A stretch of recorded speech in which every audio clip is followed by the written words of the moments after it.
Hello and welcome to Election 2021 Question Time. In this edition, we feature the candidates looking to represent the constituency of Douglas South.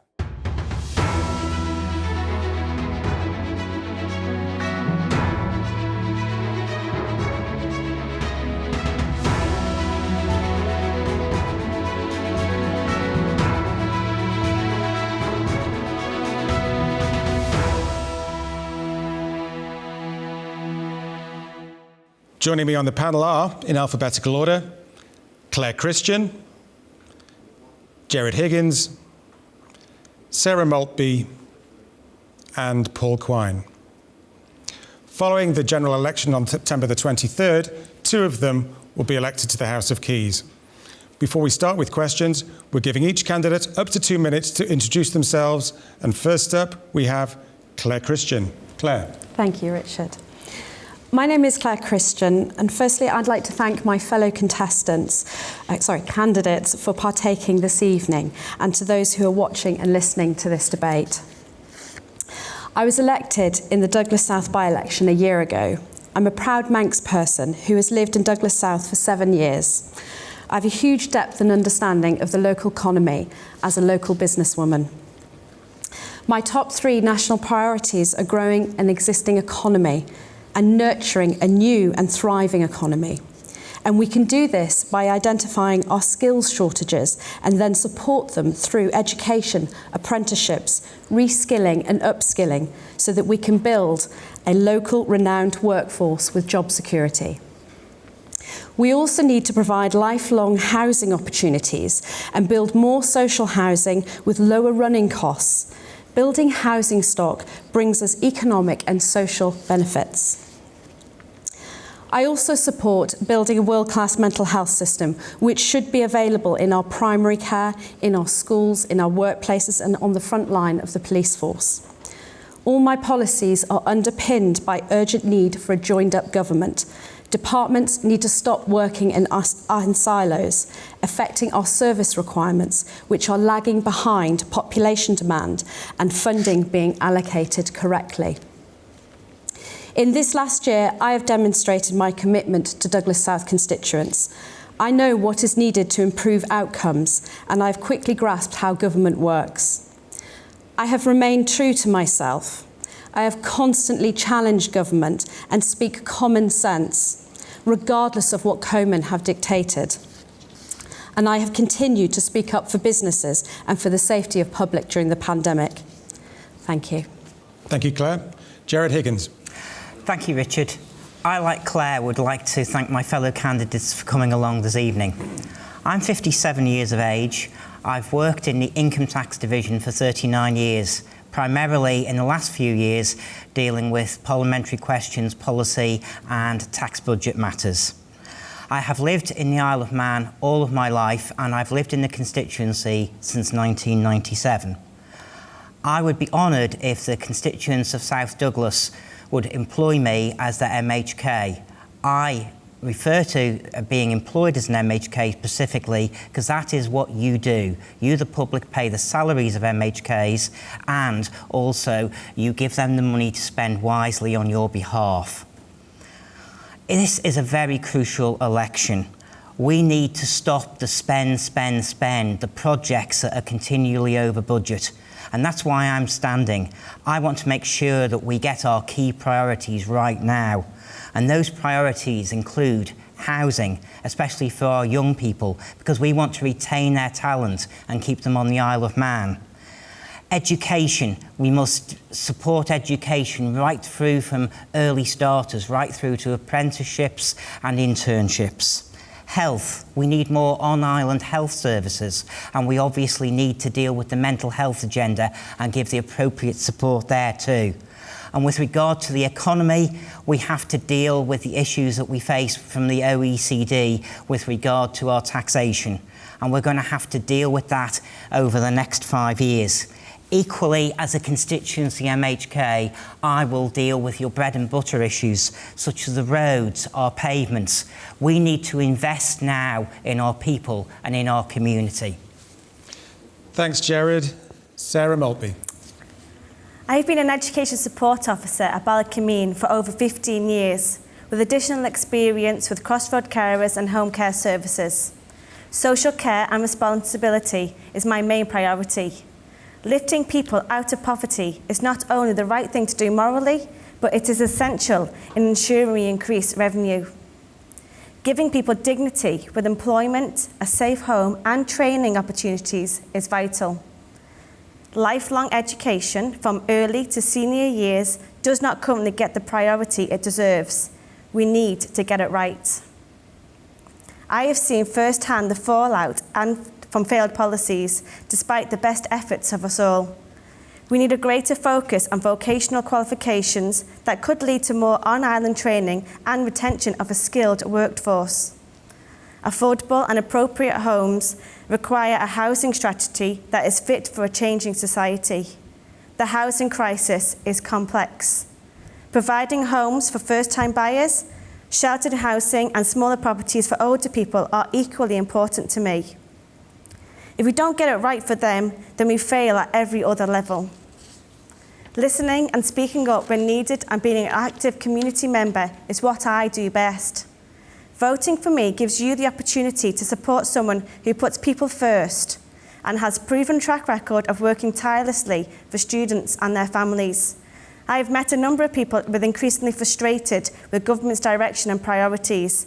I'm asking you to give me the opportunity to give back to the people who've already given me so much trust. Finally, thank you for giving me this opportunity tonight to share some of my thoughts and the chance to highlight and thank the key workers I've worked alongside and respected for many years, but especially during the previous 2 years of unprecedented turmoil. Thank you. Thank you, Sarah. Paul Quine. Thank you, Richard. Good evening, ladies and gentlemen. Since I was elected at the by-election to represent Douglas South last year, it's been an immense privilege as a proud Manxman who grew up in the area to represent the people of Douglas South, on whose behalf I've often spoken up with a strong voice. I've looked to correct issues within the constituencies, issues like vigorously opposing the construction of houses to the rear of Farm Hill Park, which would see the decimation of a copse of approximately 150 mature trees, thus decimating the local environment. I've looked to work to improve access into and out of Lennox Park for people of impaired mobility. I've also looked to work with our police to combat the scourge of antisocial behaviour which blights so many parts of the area and effectively has many older people no more than house prisoners. But I've also spoken up on the wider island issues as well. These included giving my full support to the climate bill, questioning why Manx Utilities had reduced the tariff rate for the private generation of electricity, and also identified major cost savings which could have been applied to the runway and taxiway resurfacing at Ronaldsway Airport. So I'll be seeking your confidence and trust again, and on September the 23rd, I'd be very proud if you once again gave me that confidence. Thank you. Thank you very much, Paul. A number of you have touched on this already, but I just wanted to start off with housing. Our resident population, or some of them, are experiencing huge difficulties in getting on the property ladder, and many are faced with increasing costs in the private rental sector.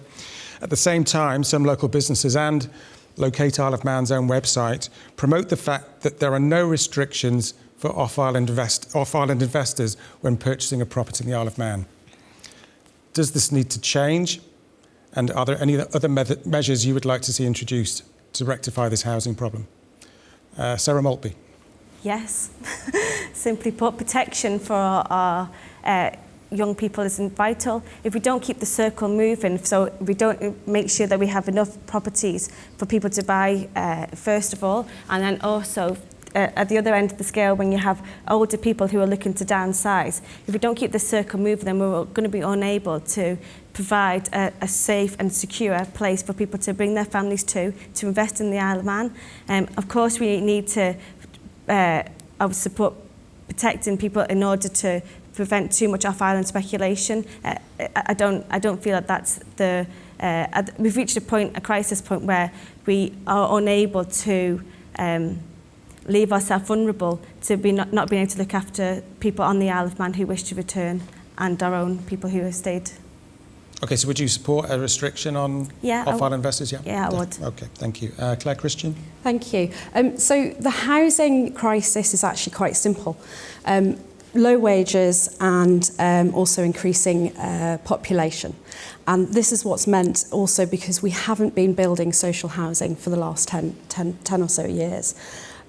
Social housing is the fundamental part for us to be able to build that basis, and it shouldn't be seen as the last resort for housing. One of the things that I would like to see, obviously, is investment in that, and how that can give us a structure in terms of, why the problem is basically you have 750 people or so that are on the social housing list at the moment. They're forcing the private market up, and also the buy-to-let market up as well, because there's so many people looking for social housing. So we've got to get that right, and we have to get our infrastructure right for the people of the Isle of Man first. And then after that, I would like to see us investing in bringing people to the island. So in answer to your question, Richard, would I favour or would I not favour what Visit Isle of Man have got on their website? Do we need policy? I would like to see policy for people coming to the island, as long as they were coming to live here and it was going to be their primary residence and they were going to be putting back into the economy. I think that that's really important. So we should put off island speculators in that sense. So I think it's really, really important that we work on that. But the housing strategy, it's not complex. It is really, really simple. We've given far too much emphasis to private sector building, and we've actually got to build some social housing ourselves and really give that baseline some support. Okay, thank you, Claire. Paul Quine? Yeah, in answer to the question, is correct, because the Isle of Man should not be an investment opportunity for off-island speculators to come and buy up the housing stock to the detriment of our people. And it's as simple as that. The whole issue of housing, to me, has formulated over 30 years. So successive administrations have failed in actually addressing this issue. And the point of departure, if you like, is the fact, and Claire just touched on it there, is the social housing stock. We have about 7,500 local authority houses on the Isle of Man, when we should have nearer 15,000. And because of that, a void has been created, and the void has been filled, and it's been filled by the private rental market. Now, that's because policy is not in place. This must be policy-driven. And what the government has allowed, successive governments, has allowed it to become developer-driven. So the developer has set the agenda, the developer has set the market, and the developer has set the prices effectively. So we need to adopt from the get-go, the new administration, right from the off, needs to grasp this nettle once and for all and do what's right for our people. Thank you. Jared Higgins. I don't disagree with anything that my fellow candidates have said, but I do think that we really do have to bear in mind that our young people, we need to be able to retain their talent here on the island, because they are going to be the people who are paying the taxes and national insurance going forward. We have to keep them here. And I really do think the government needs to take a step forward now. Some of my proposals include a potential to maybe even charge some form of income duty on those owners of properties off island who have no connection at all with the Isle of Man. They are buying up houses here, simply renting them out, or they're holding them as holiday homes. I think we've got to be decisive in that regard. But equally, this is a great opportunity for government to look at urban regeneration. Belfast City Council are building houses at £134,000 each. We have those sites in Douglas that government own. We've got those sites at Park Road, where Park Road School was, the Isle of Man Prison. Those are places that we could start to look to build. And equally, what I would say is that we need to have an independent investigation into the small number of property owners that have got land on the Isle of Man. We need to look at the monopoly that is being held on development land on the island. Thank you. Do any of you think that the island will ever get into a situation like the Channel Islands, where for new residents, for example, there's a two-tiered system? Paul Quine? I think that's largely driven by space. because the Channel Islands are effectively full. Guernsey particularly has got no land available. There's people in the Isle of Man who say the island's full, Paul. Well, I mean, we do have, I mean, if you look at the area plan for the East, we do have zoned developing areas. No, I wouldn't necessarily agree with it in that context. So what we have to do is, again, and something that I've said in previous interviews, we have to look at, again, rejuvenating the town. The high street that we grew up with no longer exists. And yet and all, there's a lot of space down there. You only have to walk around to see how much empty space is actually in the centre of the town, which could be developed and devoted into bringing people working back and living back in the town, rejuvenating the whole of the economy in the town. And that's, I think, is something that we need to address. We need to look at brownfield sites. And one thing that I'm particularly keen on is the construction of the eco-houses on Victoria Road. Now, I've spoken at length to Mr. Crowther, the developer, the architect behind them, and they're coming in at a cost of around about £140,000 per unit. And that also leads to a wider question on why the market is set at the house prices that they currently are. Perhaps we need to have a quantity surveyor actually sit down and cost how much developers are building houses for, to see and to ensure that there's no rampant profiteering. Okay, thank you. Sarah Maltby, do you agree we build on brownfield sites first? Absolutely, 100% brownfield sites. I mean, I've looked at the Area Eastern Plan myself, and I'm obviously concerned about some of the places that they're deciding to look at developing. Brownfield sites need to be our number one priority to... If our current developers can't develop on these areas, we need to open it up to more creative thinking. We need to open it up to people who've got the skills to be able to develop these areas. I'm not an architect, but I know there's plenty of experts out there that, if they were given the opportunity, could really make our town centre and our brownfield sites a really exciting place to live. And I would obviously encourage more people to get back into Douglas Town Centre. You know, we've got a fantastic retail space there, and we've got a number of people, key workers, who've worked very hard and to try and make that place an appealing place to be and to shop in. And I would obviously encourage those areas to be developed. Thank you. Claire? Yeah, you know, I had that same conversation on the doorstep today, and what was really interesting was it's the concept of the Development Corporation, which the government have introduced in the last administration. And I would definitely challenge them to focus on brownfield sites within Douglas. And we were talking about how actually young people, if you think about it, in inner cities in the UK, they want to live and work in the town centre, and it needs to be more vibrant, and we need to encourage this. And obviously owning a local business in the town centre myself, it'd be great to see far more footfall there. And it's really, really important that we build on that, develop on the brownfield sites, and really push that agenda. But what I would like to bring back to, just back to the question before, just to bring up Springfield Valley, and actually there's a huge opportunity there for that to be the blueprint for social housing going forward. Because basically we could be building fantastic eco-houses, but ones that are not just sustainable in the sense that affordable in the sense that the actual houses are affordable, but also sustainable. They should have heat source power energy. They should have the all of this to reduce the bills for the people that actually live there. And this is our opportunity as Douglas South, and should be the candidate's main priority, one of the main priorities anyway, to really push this agenda forward and to set that standard. And you can also put mid-rent housing schemes in amongst that too, which basically are set by the government, which are at affordable rates for people who can, against their actual salaries. So it's not being set by the market, it's actually been set that are actually affordable. So these are really, really good opportunities that we have actually in Douglas South, and obviously further into central Douglas. Okay, thank you. Final word on this to you, Jared Higgins. Yes, echoing what Claire says there, I think what we really need to do is go down a route of having more environmentally friendly homes, and what we do need, I think, is probably to have regulations around that to make sure that developers are following those those guidelines. That's absolutely essential. But I think there's another bonus to this with urban regeneration as well. It's the climate change aspect. We've got people carrying out less travel. They'd be living more in the town centres. They've got more things around them to do.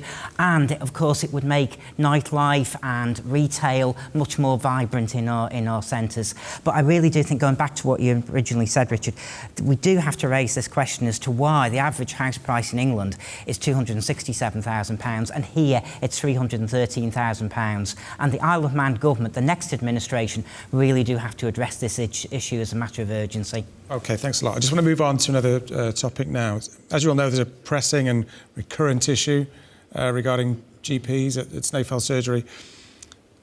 In order to be able to properly fund these essential commitments such as health, social care, law and order, education, how would you propose this should best be done? I mean, obviously growing the economy is one way, but would you rather see tax increases, or would you rather see a reduced scope of government, including headcount, or do we need to do both of those things? Jared Higgins. I would say that one of the main things to this is, yes, we can't rule tax increases off the table, but at the moment, I really do think that we've got to look at the waste that there is across government. If you look at the current bill for the public sector, we are talking at £414 million. That has just continued to rise and rise over the years. We have to look at that, and if you take into account that over a year there is natural wastage, there are retirements, probably from my own experience that turns out to be roughly about 5% of the workforce. We could, even if we saved 1% of that, be saving £4 million in year one. In year two, we could make that £8 million. Over the lifetime of administration, that could be £60 million in the first administration, £100 million in the second administration, £20 million per year. That would go a long way towards funding other things. Now, what I would also say is, and I know that turkeys don't vote for Christmas, but one of the things that I think we should really do is look at what MHKs are doing. I think there should be a pay rise for the next 5 years. And I also think we should cut the number of MHKs from 24 to 16. If you actually look at the population on the Isle of Man of 80,000+, that isn't dissimilar to some constituencies in the UK that are represented by one MP. Now, I'm not saying that we haven't got other issues that we have to deal with. We are that sort of microeconomy. But 24 MHKs, I really do question whether we need them. OK, thanks. Claire Christian? Pay freeze then, not pay rise. So, just yes, for you yourself. Yes. So basically, I talked a little bit in my introduction about joined-up government. And one of the things that obviously, with the experience of being in a year, has given me is that I've been able to see how the departments work in these silos, and each are given these budgets which they're so frightened each year to not spend in case they don't get the budgets the next time. Yes. And this is really something that needs to be resolved. And if we had a joined-up government with central policy, and actually it's starting to come through, probably you know a little bit more about it than I do, that basically capital projects over 3 million are going to be delivered through Treasury through a specific project developers. This will mean that it will be far better managed. Projects like these, capital projects, will be far better managed. And also, I think Treasury probably has a little bit better of a reputation to hold the purse strings in as well. But one of the things that really is important is that we make sure, and I understand what you're saying about the salaries for MHKs, and I didn't vote for the emoluments bill. I didn't think it was appropriate for us to be judging what we should be taking, or in any shape or form. It should be done externally.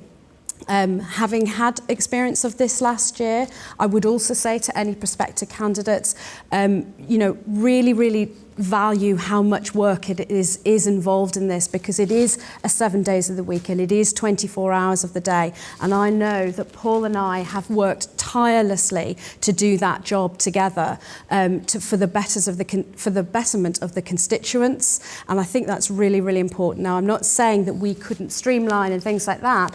in actual government. And people ask me, what do you mean by that? And it is centralising things, it is centralising policy, and it is making sure that the departments are working less in silos. So if you have mental health strategy, it isn't just the DHSC that gets that mental health strategy. It should be in education. It should be in our police force. It should be in the DHSC, and they should have the budgets for that, not just single.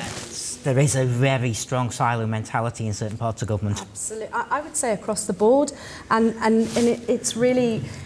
When you work in the private sector, you have the head of the department and you have your divisions, and it works. We've absolutely done this during COVID, and we've shown this, that actually if you've got one department that needs assistance, you put them in there and you can actually work better in that way. So when you've got a department not working so much, they should be able to go in, and that way we don't have to increase the employment. We can certainly reduce it in that sense. Sarah Maltby, what's your view on this? Well, first of all, Mr Higgins, when you said that we shouldn't rule tax rises out, I would disagree with that. For the working person, I don't think we need to be worrying about raising taxes for people, and I would certainly not support that. If you're going to look at raising revenue, as I said in my introduction, we need to... It should be a last resort, Sarah. Yeah, okay. Would that be for across the board, Sarah, or what about the wealthiest in our society? The tax cap, when the tax cap was first introduced, I support the principle behind it. It was to bring wealthy individuals to the island who are going to provide employment and opportunities for different people. I support that. However, as time has gone on, I feel like we, as a government, couldn't continue to support a tax cap for individuals who may not be providing those social responsibilities to the island. I feel like if we can't feed our children, if we can't, we've got parents who can't afford school uniform. We have many social injustices happening right now. I've heard it for the last 8 months on the doors as I've been canvassing. So how could I possibly sit here and say I would support a tax cap for all wealthy individuals? If you are providing employment to the island, if you are fulfilling your social responsibilities, I could be swayed. But if you're not, then I feel like your tax cap privilege should be removed. But we still have to fund these services. So we do. There's got to be a difficult decision somewhere down the line. So yeah. Appreciate you don't want to see tax increase, but no. Do we reduce the scope of government? Do we reduce the like scope I said of services Like I said in elsewhere? my introduction, we need to get people out of poverty. We need to get them into work. We have lots of people who would like to upskill, who'd like to retrain. We need to be given those opportunities. We have people that could be working in retail now that have always thought about wanting to be a teacher, for example. They haven't had that opportunity until their children are being younger. Now that their children are older, they might want to retrain and be able to add more to the economy. If you're in a higher paid job, you are going to pay more tax. That's one way to, I feel, increase revenue. You know, that it seems like such a simple idea, but we have lots of people on the island already who wish to do to have the opportunity to give more to the island, and so we should be enabling them to do so. Thanks. Paul Quine? Yeah, I mean, you know, the higher net worth people with the tax cap, I think we do need to revisit that in that specific instance. But so far as raising taxes, it has the adverse effect. All it does is drive investment away and drive, you know, business off our island into the arms of our competitors. So it's completely counterproductive. You know, tax and spend is not the way to grow the economy. The way to grow the economy is to identify efficiencies, particularly within government, and ensure that things like procurement and that are done properly, and that those who are responsible for the procurement are held to account. So that's why I was very supportive of the introduction of the Auditor General. Mm-hmm. So hopefully the Auditor General, you know, given the right tools, can hold the departments to account over the procurement process to see that the money is spent wisely and efficiently, and that the taxpayer actually gets a return for what they're paying. Value for money. With regard to Snaefell surgery, which I think you also included in your question, Richard, I've been speaking to one of the practice partners on and off for several months now. Both Claire and I fought very hard to retain the practice when the notice was given back in February. The issue there is not necessarily the funding, it's the formula under how the funding is given. So I think that is something that actually needs to be looked at. So it's the actual funding of the formula of the funding rather than the specific funding. I mean, there are GP shortages in England at the moment as well, and this does strike up another conversation. Basically, how do we actually attract GPs to here? And I'm under the understanding that there's actually a new GP in Ramsey that's come from Ireland, and he basically, as far as he was concerned, that the Isle of Man wasn't even on his radar. So we should be actually really reaching out, not just England but further afield, and it should be part of the government's remit to do that and to attract those people to the island. Primary health care for Douglas South is essential. We have one of the most condensed populations in Douglas, and they need that service, so we have to put that absolutely paramount in our decision making and making sure that we provide that. But I would also just come back to Sarah's point about how providing jobs, etc., and higher paid jobs, and I'm sure this will come up, but obviously the government have now implemented suggestions that the living wage is adopted within the next 5 years. So not just the living wage, it's important to have pathways for higher earnings, and this will automatically bring in more revenue for the government to pay for services like this. But we've got to get our services right fundamentally, and it brings back to the beginning question. We have to bring them fundamentally right for our current population. Only then can we really, really start to attract more people. And if I can just add to that, Claire, what we were saying over tax rises, I'm not in favour of tax rises. What I'm saying is we've got to have government reform first. There is an awful lot of potential there for saving. I'm actually setting out proposals of how we can save money. We haven't got a magic money tree that's going to pay for everything. We have to set out savings first. I would not favour tax rises because, like Paul says, that can be detrimental to the economy. But we have to make sure that we are using government money efficiently in the first instance. People want value for money at the end of the day. Yes. You know, they want, if the people don't mind money being spent, if they can see they're getting an outcome from it and that it actually is touching them. At the moment, people see money being spent and wasted.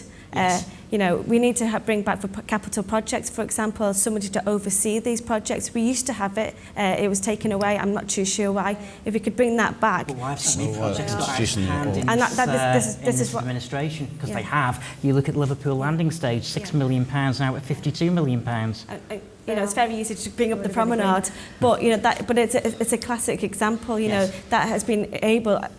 The COVID-19 pandemic obviously hasn't helped. However, that has been able to just become this huge problem. And if we'd had more of somebody overseeing that project, perhaps that wouldn't have happened. The one thing I'd like to just to say about the SAVE project that came through Treasury. I'm sorry, I've seen nothing but absolute disaster with that. It was an absolute total disaster and because it was supposed to save 25 million, wasn't it? All it has done Nothing. is put restrictions on services and really crucial services for Douglas South. We can't get extra buses when there's diversions. No. I mean, these are really, really crucial things to get people to and from. I can't get people from Douglas South to the hospital. We can't provide these services, and we've got to connect people, especially from, I mean, I'm obviously very pro Douglas South, but especially when you've got elderly people that really need to get into the hospital or to their doctors. I'm seeing that on the doorstep all the time, Claire. You know, the SAVE programme has just done nothing but absolutely reduce our services. We've given it to private companies, and it's meant that we're probably actually spending far more money than we were doing in the first place. It's not just getting those We people are there actually spending more money, I've got no doubt about it. The cost-benefit analysis it's not just needs getting to be people there, done. though, it's getting them there safely as well and comfortably, you know, and that's sadly something that has been lacking. Absolutely. Okay, thanks. And green. Yeah. We can't get green buses. We could do a whole programme on government overspends, I think, but we have to move on. That'd be very interesting, it would be too. But I believe we have a question from the audience. I know you've got a lot of work ahead of you, candidates, whoever gets the posts, but please don't forget the Animal Rights Bill. That has to be done and that has to be rectified and sorted. Thank you. Thank you. Paul Quine, would you like to take that first? Yeah, and I've got that in my manifesto. It's a pledge that I will support the introduction of an animal rights bill, and we need to make it one of the priorities straight away. The reason why I voted against the previous animal rights bill as such it was presented to us was it wasn't fit for purpose. It was too lenient, and it didn't address things like Finn's law. So basically what DEFRA had done was a very lazy way of trying to push through legislation, and then I think it was a 250-page document or something, they sort of threw on us about 36 hours before the debate. So it wasn't properly thought out, and one thing that's worse than legislation, is bad legislation, and that would have been bad legislation because it would have enabled people who ill-treated animals still to walk away scot-free. So we need an animal welfare bill, but it has to ensure that those who ill-treat animals get the just punishment that they rightly deserve. Thank you. And I'd agree with that as well.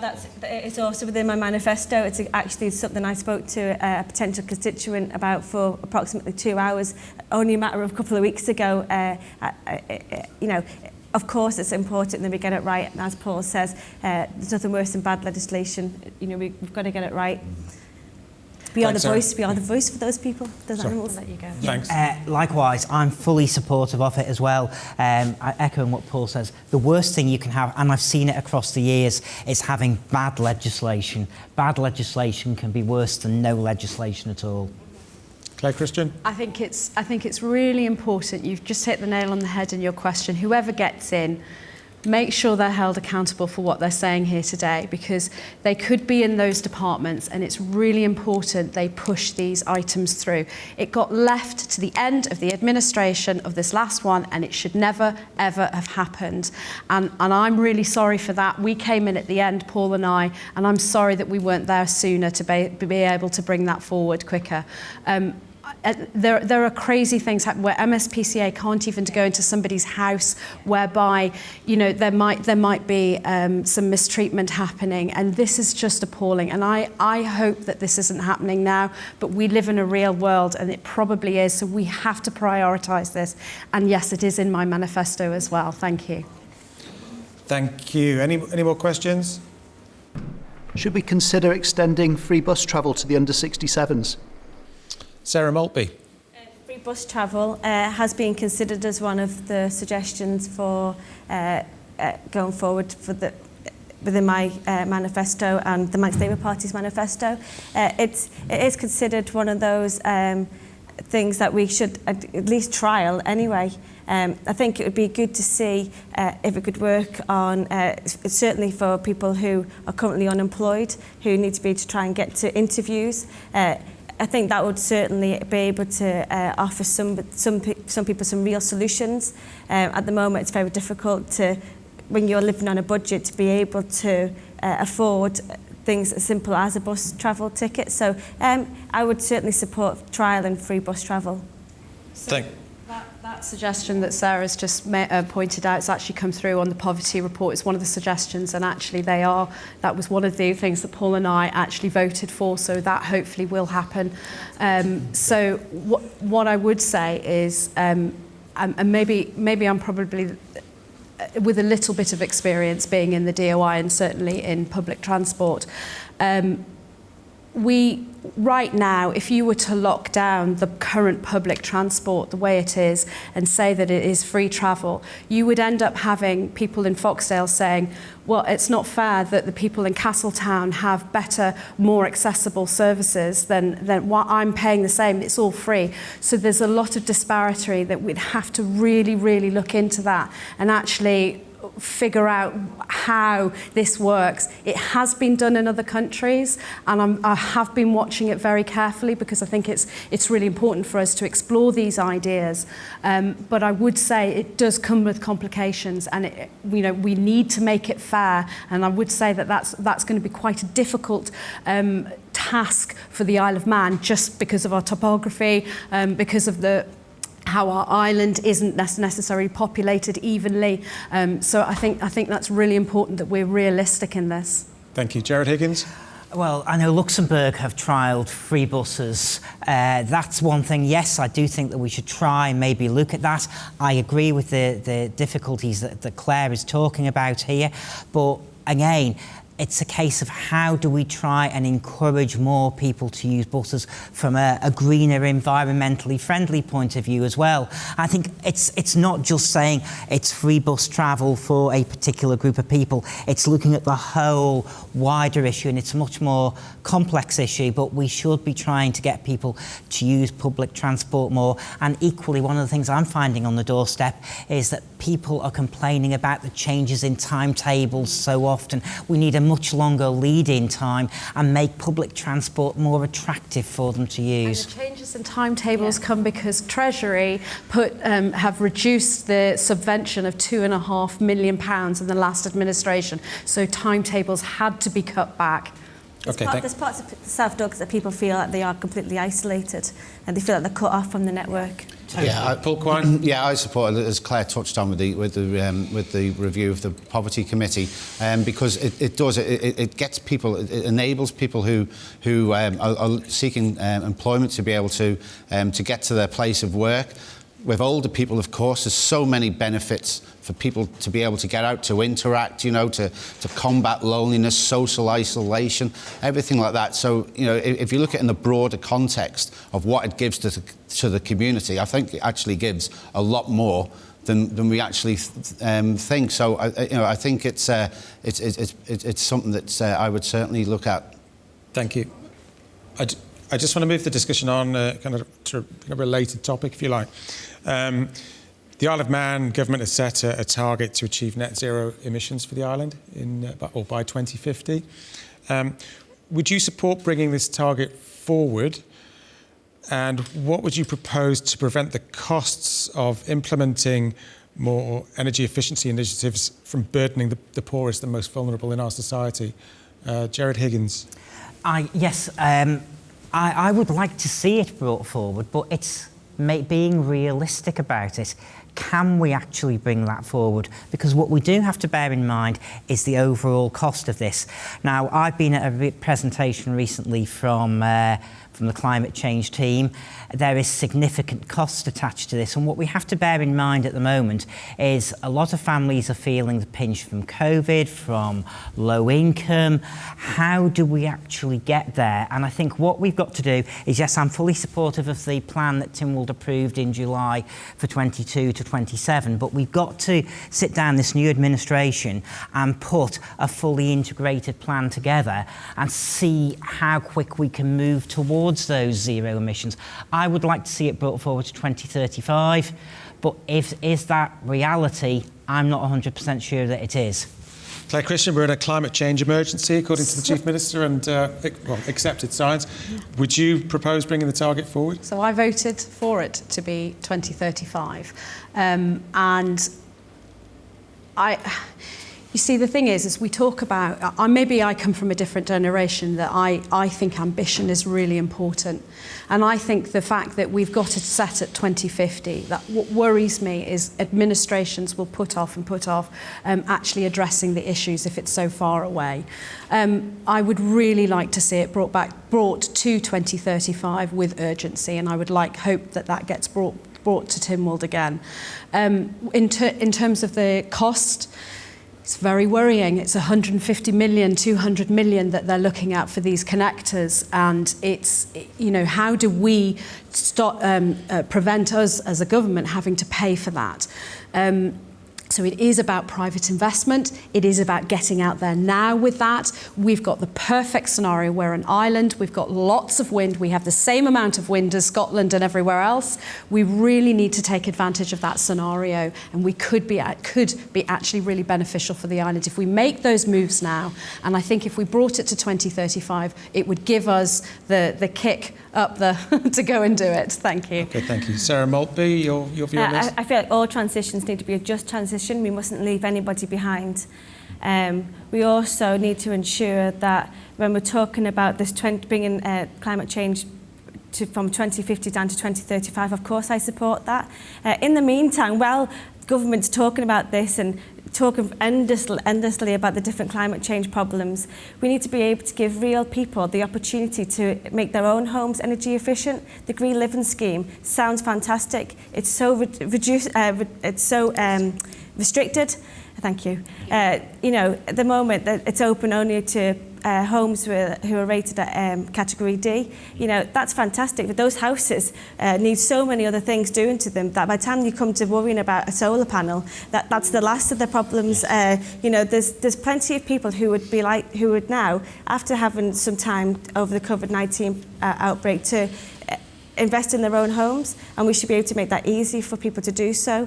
At the moment, they're facing barriers, and I was hoping that the Green Living Scheme might be maybe a little bit more open, but of course it does come with restrictions. But you know, it's essential that we give people the opportunity, if they want to improve their homes, the chance to be able to do so, while whoever gets elected deals with the bigger issues that are at hand. Thank you. Paul Quine? I think the worst thing you can do is set a date and then not comply with it. You know, I mean, you know, we're talking about capital outlay projects running over time before, and then the basically embarrassment that takes. So if you think of something as big as this issue and not actually fulfilling your target obligation, so I actually thought 2050 certainly is a realisable date.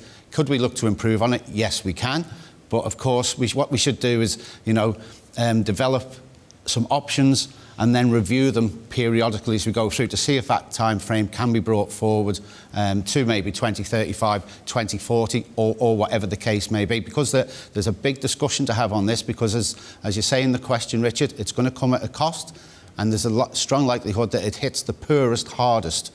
So we have to safeguard that the most vulnerable in our society aren't necessarily dealt a worse hand than those who can afford to maybe upgrade their homes, etc., with these initiatives. And the thing that I'm finding quite puzzling is why there aren't solar panels on school roofs and things like that. I mean, another thing where the government, I took up a question in the House of Keys, you know, highlighting the issue that the MUA was reducing the tariff from 9.2 pence per kilowatt hour to 8.2 pence per kilowatt hour for the private generation of electricity. To me, that's just, you know, nonsensical. It's sending out all the wrong messages. So that's something again that we need to look at. Government needs to be a role model in this. They need to be actually the first to be implementing. They need to be leading the way and setting an example. In Spring Valley, that would be the perfect example, where with having solar powers on the roofs. It absolutely, and the fact that they wouldn't do that for Williston just a year ago,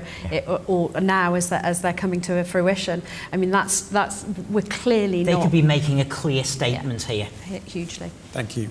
Talking about government leading by example, the government's awareness campaign for the net zero was awarded to an off-island company to deliver. Should government be leading by example when it comes to supporting local businesses? Are you happy for UK companies to be awarded contracts when local firms are capable of delivering them? We see it with the promenade, don't we? It's you know, we're always going to be in that quandary where if a big the post office and things like that, you know, we're always going to be in that quandary where people will shout that local companies aren't being given a more preferential crack of the whip. But then again, if they fail to deliver, of course, it's why wasn't this given to a big company to come in and done this within a more specified time frame? So there's always a quandary where this is concerned. Personally speaking, yes, I do feel that we should favour local business. It's about keeping the money here on the island because, of course, you know, the net benefit to the economy is so much greater. So I feel that, yes, we should always look at a preferential awarding of a contract to a local business, but of course, that should be within a reasonable cost frame. Thank you. Claire Christian? We need stronger policy on this. It's happening right now in our government. And I'll just give you one example. For example, uniforms that are across the DHSC, across bus vanning. The polo shirts were being sourced here on the island, and they're actually being sourced to a UK supplier now. Now, that is detrimental because that's people's jobs here on the island. We're supporting our economy, and what are we actually doing? We're actually making things worse for ourselves by not doing that. And that's just on one level.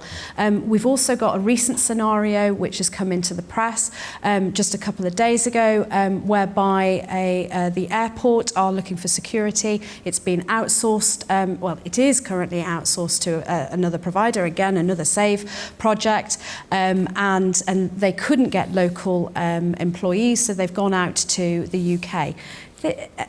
I'm not even sure about the legality of it because they're offering the UK people very different prices to the Isle of Man workers, and what I would say is that it is absolutely unacceptable. When I worked in the private sector, we had a responsibility. If we had a factory who we worked with, and they for example, endorsed child labour, as a brand, yes, we might have a contract with them, but we have a responsibility to pick a manufacturer that actually doesn't do that. And in the same way, the government needs to have that responsibility. They can't just wash their hands of it and say, oh, that's an external provider. It's up to them who and where they get their staff from. No, we pick you. You must absolutely supply your staff from the Isle of Man. And actually, what's even more important is we realise the problem here. If you can't find the right people, let's actually reskill people, give them the education, and it just comes back to this round circle that we're all discussing here tonight. It comes down to communication again, yet again, communication. If a department knows that there's a big project coming up and they're going to need a certain workforce, then why aren't we talking before it becomes too late? We get to the final bit, then we think, oh, right, now we need this. But a quick Google search, or it feels like sometimes what they'll do, we'll have them. We've got the opportunity on the Isle of Man to be more flexible and to respond more quickly. We have that luxury at our hands in the fact that we have our own government. We should be planning far further ahead than what we currently do. And if we did that, then we would, like I said, communication is vital. It's the be all and end all. There's lack of forward thinking, there's lack of strategy here, and like Claire says, it repeats itself over and over again. We need more transparency with regard to the procurement and tendering process than we've got, but not having that business on island has so much wider effects in terms of jobs, tax, national insurance. Those people spend the money on the Isle of Man, which goes to part and parcel of the VAT sharing agreement. It's got such a wide effect. Government should be looking at home first. And obviously, with certain contracts as well, local knowledge can be a vital thing in it, in that you've got that local expertise that can be delivered, which is unique to the Isle of Man. Yeah. Thank you. OK, completely different subject. According to the recently published Chief Constable's report, drug seizures and drug-related violence contributed to an 18% rise in crime in the Isle of Man. What measures would you propose to tackle this growing problem? And even is decriminalisation a solution? Paul Quine? No, I'm not in favour of the decriminalisation of cannabis. And I think, there's a wider discussion to have on this. However, certainly there's an acute issue in Douglas South. Since I was, both myself and Claire, have actively involved ourselves with the police, with the Hills Community Initiative, to try and combat issues of crime in the area, ostensibly of which is driven by the drug trade. I think Operation Strongbox has been a success. I'm glad that the police were able to implement it, because there were a lot of people genuinely fearing for their safety, not just for their own safety, but the safety of their families, by these enforcers coming over to reclaim a drug debt. I mean, it's a sad part of the social fabric that it's so prevalent in many places, but particularly in certain areas of Douglas South. So I feel that the police are doing a good job in fighting back. It's a community initiative as well. People need to actively play their part in the community, by identifying potential people who are involved in this, so that they can be arrested and that the law can take its course. Thank you. Sarah Motley? It's quite a complex issue. There's a few layers to this, really, that if I had more time, I could pick apart. But one of the things I would like to say is that if we know there's young people that are getting themselves involved in drug trafficking or the use of cannabis for different reasons, we need to pick apart why they're doing that in the first place. Has there been an issue at school? Have they been unable to find a pathway into further education, that they feel like there's no hope for them, that is the only option available to them? If that is the case, then we need to be putting more emphasis on apprenticeships, on vocational learning. There needs to be far more emphasis on different career options that these young people can be exploiting rather than being exploited. Thank you. And Claire Christian. Thank you. So I would absolutely say community policing is one of the essential ways to help prevent this. But it's almost, and sort of touching on what Sarah said, it's almost a bit of a plaster over the actual sore. One of the things that I've put down into my manifesto is that I think we need far more for our young people, far more things for them to do.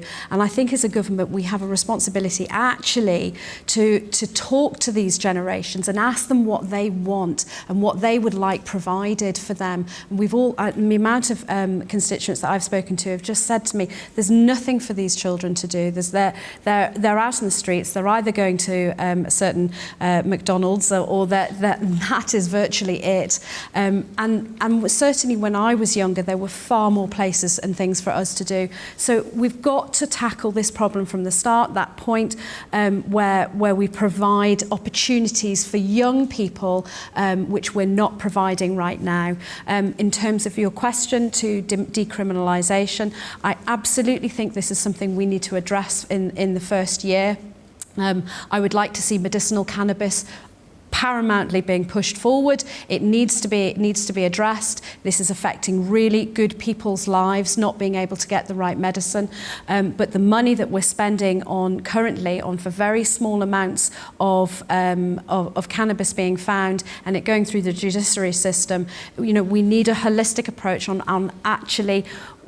Okay, so maybe it's one or two, the police can deal with that and they let them off 1 or 2 or 3 times before it gets to that point, because and give them the holistic approach I talk about, how we give them the support, how to try and get them off that, and to try and to educate them about cannabis, to give them the opportunities that they need.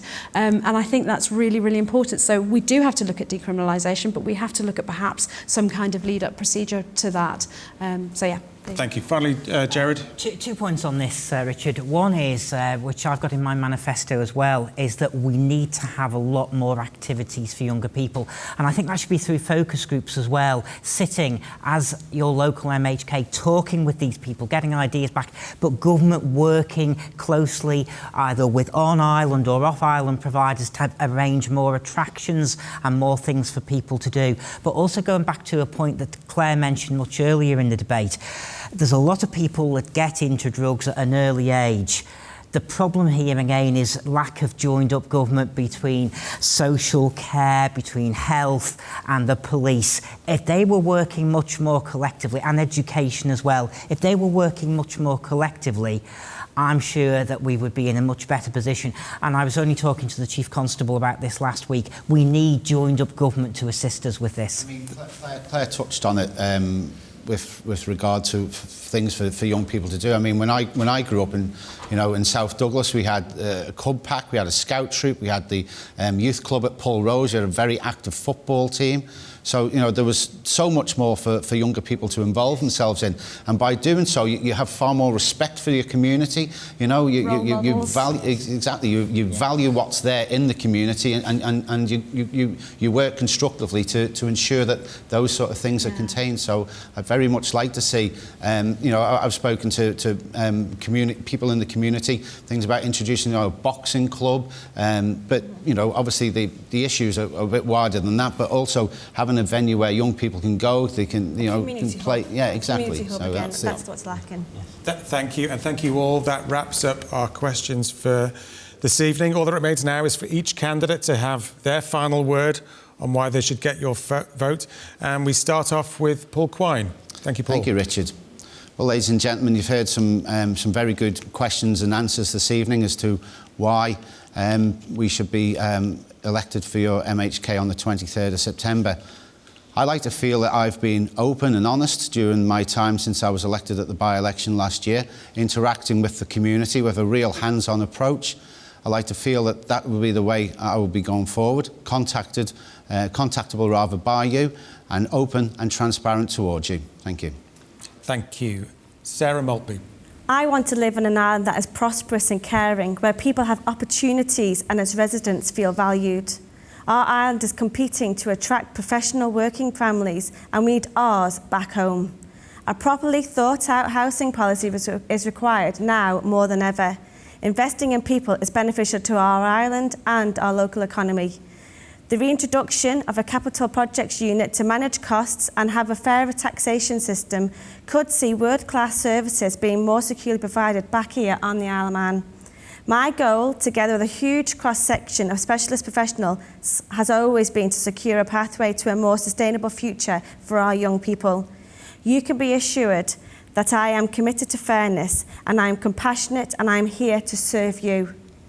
If you are still unsure who to vote for on September the 23rd, please give me the opportunity to earn your vote. I'm Manx. I'm incredibly proud to be so. I'm 36 with 2 young children. Douglas South is incredibly important to me, as so is the Isle of Man. Please vote for me on 23rd of September. Thank you. Thank you, Sarah. Gerard Higgins. Thank you, Richard. This is the most important election in a generation when you go to the polls on Thursday, the 23rd of September. When you're casting your vote, please ensure that you're voting for the person who has the appropriate determination, the ability, the energy, and the enthusiasm to get the job done. They're compassionate, they listen to you, they will deal with national, local issues, and also, as necessary, international issues. I would love the opportunity to have the honour to serve you as one of your 2 MHKs for Douglas South. Please vote Gerard Higgins on the 23rd of September. Thank you. Thank you, Gerard. And finally, Claire Christian. Thank you, Richard.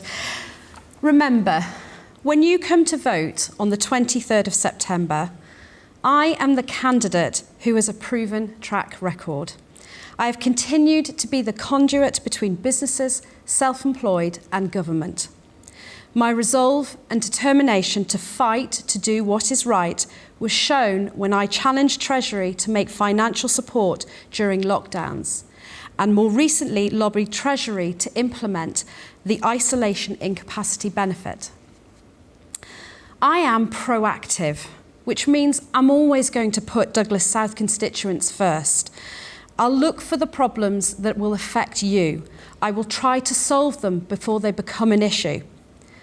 I will focus on the services that government provide and strive to get that right for our current population. Growth can only happen when we achieve this. Our existing growing economy, affordable housing, a robust mental health system all affect constituents of Douglas South and a wider national issue. I have strived to keep my promises to you. My goal has been to listen to you and to have a deeper understanding of the Douglas South constituency and the wider national issues. I hope that you'll vote for me on the 23rd of September so that I can continue to do so. Thank you. Thank you, Claire. And thank you again to all the candidates for attending this evening and giving us their views. They were Claire Christian, Gerard Higgins, Sarah Maltby and Paul Quine. So now it's over to you. Where will your votes be going on September the 23rd? Thanks for watching. Goodbye.